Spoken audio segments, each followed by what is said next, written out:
Wenn ich mich an Brigitte Kobans erinnere, ich war eng mit ihr befreundet und habe ihr Werk über viele Jahre mit begleiten dürfen, und ich habe sie auf allen Ebenen als Mensch, als Künstlerin natürlich extrem geschätzt. Und ihr Werk ist tatsächlich eine Pionierleistung, würde ich sagen, und hat eine Progressivität, die sehr gut auch zu ihrem Charakter passt.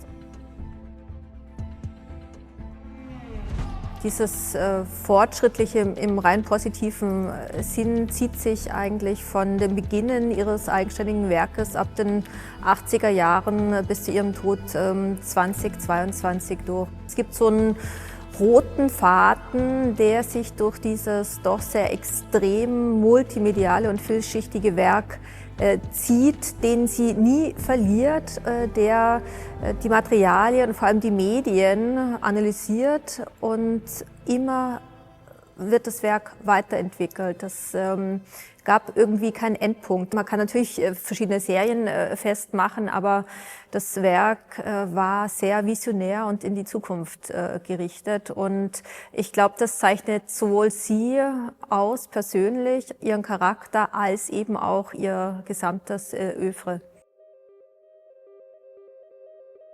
Die Ausstellung ist insofern auch ganz anders als sonst, also auch für die Albertiner. Also wir zeigen hier kein traditionelles Medium, wir zeigen hier keine Zeichnung, wir zeigen hier keine Malerei, wir zeigen hier keine Skulptur. Wir zeigen auch nicht nur neue Medien, es ist eben eine Auseinandersetzung sowohl mit den alten als auch den neuen Medien, die in dieser Arbeit von Brigitte Kobans stattfindet. Sie stellt teilweise auch die Produktionsbedingungen ihrer Kunst aus, und die Art des Ausstellungsmachens ist in diesem Fall auch eine andere, weil die Ausstellung sehr stark auf dem Reißbrett im Vorfeld natürlich hat stattfinden müssen. Wir können nicht plötzlich eine Arbeit wie Alphabet, wo man ungefähr 2 Tage braucht, um die installieren, als Kurator sagen, ach ja, vielleicht sollte die Arbeit doch irgendwo anders im Raum installiert werden. Also das ist eigentlich nicht möglich. Man trifft ständig auf